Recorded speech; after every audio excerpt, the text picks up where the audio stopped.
महालक्ष्मी मंदिराजवळ अपघाताचा सिलसिला थांबता थांबेना, मनपा मात्र सुस्त। सोलापूर अक्कलकोट रोड महामार्गावरील महालक्ष्मी मंदिर चौकात एका दुचाकी MS13 BA 5162 व सायकलचा भीषण अपघातात दुचाकीस्वार गंभीर झाल्याची दुर्घटना रविवारी दुपारी 3च्या सुमारास घडली आहे। दुचाकी व सायकलच्या समोरासमोर धडक झाली। घटनास्थळी कर्तव्यावर असलेले वाहतूक शाखेचे हवालदार संतोष साळुंके यांनी घटनेचे गांभीर्य ओळखून रस्त्यावरून जाणाऱ्या रुग्णवाहिकेस थांबवून रुग्णवाहिकेतून जखमी दुचाकीस्वारास पुढील उपचारासाठी सोलापूरच्या शासकीय रुग्णालयात पाठवून दिले। हा रस्ता चहूबाजूने वाहनाची वर्दळ असते। हा रस्ता अत्यंत धोकादायक बनला आहे।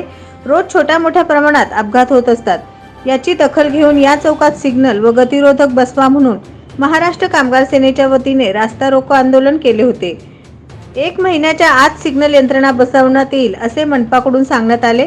आजच्या घडीला 2 महिने होत आहे। सरकारी काम 6 महिने थांब या उक्तीप्रमाणे सोलापूरच्या निद्रिस्त मनपा अधिकाऱ्यांना याची दखल घेण्या इतकी वेळ नाही।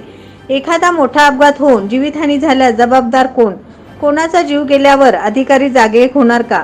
सोलापूर महानगरपालिका या अपघाताचे तातडीने दखल घेऊन सिग्नल यंत्रणा बसवणार का, असे येथील नागरिकांमधून चर्चा सुरू आहे।